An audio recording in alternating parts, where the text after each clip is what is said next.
আসসালামু আলাইকুম প্রিয় দর্শক, জানিয়ে দিচ্ছি এইমাত্র পাওয়া আজকের সবচেয়ে গুরুত্বপূর্ণ আবহাওয়ার খবর। আজ থেকে আগামী 48 ঘন্টা দেশের 64 জেলায় টানা ঝড় বৃষ্টির পূর্বাভাস। সেই সাথে দেশের 10টি জেলায় 60 কিলোমিটার গতিতে ঝড় বৃষ্টির বিশেষ সতর্কতা। কমে আসবে দিন ও রাতের তাপমাত্রা। এদিকে বঙ্গোপসাগরে তৈরি হলো গভীর নিম্নচাপ, জারি হলো 3 নম্বর সতর্ক সংকেত, এমনটাই জানাচ্ছে আবহাওয়া অধিদপ্তর। প্রিয় দর্শক, আজ এবং আগামীকাল কোন কোন জেলার আবহাওয়া পরিস্থিতি কেমন থাকবে জানিয়ে দেব। ভিডিওটি শুরু থেকে একেবারেই শেষ পর্যন্ত দেখতে থাকুন। আর আপনি দেশের কোন জেলা থেকে আমাদের ভিডিওটি দেখছেন অবশ্যই কমেন্ট বক্সে গিয়ে জানিয়ে দিন। এবার জেনে নিন এক নজরে। আজ আবহাওয়া অধিদপ্তরের এক বিশেষ বার্তায় বলা হয়েছে, উত্তর বঙ্গোপসাগর এলাকায় নিম্নচাপের সাথে গভীর সঞ্চরণশীল মেঘমালা তৈরি হচ্ছে। এ কারণে উত্তর বঙ্গোপসাগর ও তার কাছাকাছি বাংলাদেশের উপকূলীয় এলাকা এবং সমুদ্র বন্দরগুলোর ওপর দিয়ে ঝোড়ো হাওয়া বয়ে যাচ্ছে। এই ঝোড়ো হাওয়ার কারণে চট্টগ্রাম, কক্সবাজার, মোংলা ও পায়রা সমুদ্র বন্দরে 3 নম্বর স্থানীয় হুঁশিয়ারি সংকেত দেখিয়ে যেতে বলেছে বাংলাদেশ আবহাওয়া অধিদপ্তর।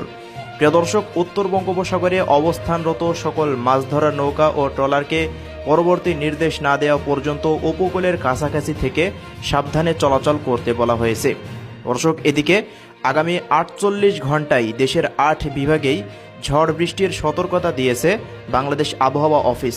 প্রিয় দর্শক, পরবর্তী 24 ঘন্টার আবহাওয়ার পূর্বাভাস তুলে ধরে আবহাওয়াবিদ মোহাম্মদ আবুল কালাম মল্লিক জানান, চট্টগ্রাম ও বরিশাল বিভাগের 1 থেকে 75% অঞ্চল, রংপুর, ঢাকা, ময়মনসিংহ ও সিলেট বিভাগের 26 থেকে 50% অঞ্চল এবং রাজশাহী ও খুলনা বিভাগের 1 থেকে 25% অঞ্চলে অস্থায়ীভাবে দমকা বা ঝোড়ো হাওয়া সহ বৃষ্টি অথবা বজ্রসহ বৃষ্টিপাত হতে পারে। সেই সঙ্গে চট্টগ্রাম ও বরিশাল বিভাগের কোথাও কোথাও মাঝারি ধরনের ভারী থেকে ভারী বর্ষণও হতে পারে।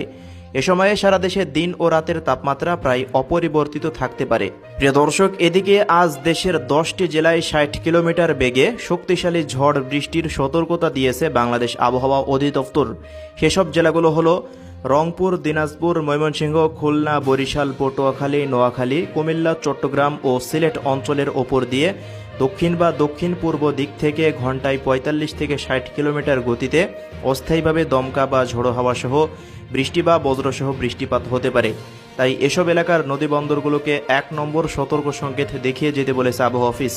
প্রিয় দর্শক, এদিকে রাজশাহী, নওগাঁ, সিরাজগঞ্জ, নেত্রকোনা ও সিলেট জেলাসহ রংপুর বিভাগের ওপর দিয়ে মৃদু থেকে মাঝারি ধরনের তাপপ্রবাহ বয়ে যাচ্ছে এবং তা দেশের উত্তর পশ্চিমাঞ্চলে অব্যাহত থাকতে পারে।